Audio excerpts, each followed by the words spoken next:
我哋嚟到呢個昌華苑啊，昌華小區。點解叫昌華小區啊？係因為佢南漢王朝時期咧個後花園嘅其中一部分嚟嘅。御花園個名叫做昌華苑。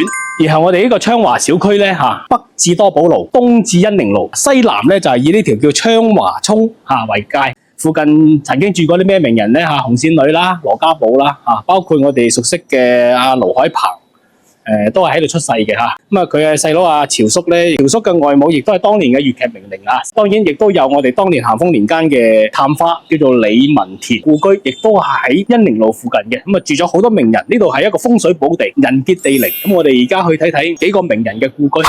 我哋而家見到昌華新街16號咧，曾經係汪精衛偽政府當時候嘅廣東省省長陳耀祖嘅故居。咁陳耀祖係何許人也咧？陳耀祖就係汪精衛嘅舅仔啊。汪精衛嘅老婆叫陳璧君，陳耀祖就係陳璧君嘅弟弟。呢棟樓相當大佔地可能有成500平方米成棟樓嘅建築面積咧，即係2、3層咧，應該係超過1500平方嘅。咁而家我哋今日咧推薦嘅係邊間咧？就係呢一間。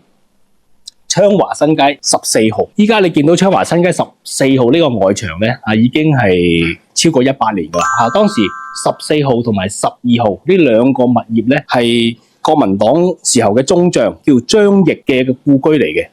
張翼咧投誠咗我哋中國共產黨後期。1960幾年咧封為少將嘅。咁當時候佢跟李濟深去北京嘅時候咧，1950年將呢個14號賣咗個叫做林光定嘅一個人。林光定又係何許人也咧？就係我哋民國政府時候嘅廣州市嘅首席買辦。買辦咧即係話喺外資入嚟中國，或者係中國有啲嘢出口嗰個中間商中介人賺取佣金嘅。咁而家佢哋嘅後人咧就委託我哋將呢個物業出售。咁呢個物業個情況係點樣咧？佔地大概係300平方米，咁四邊都有花園嘅。咁呢邊所以窄啲，因為並住16號，成棟嘅面積超過600平方，總共3層。咁框架結構嘅。而家你見到例如呢啲紅磚呢啲紅磚當時都係喺德國進口嘅。呢啲紅磚所有嘅外牆都係意大利嘅塗料冇變過，冇改過。而家我哋見到呢個紅色條形磚外牆嘅咧，好大間嘅都係。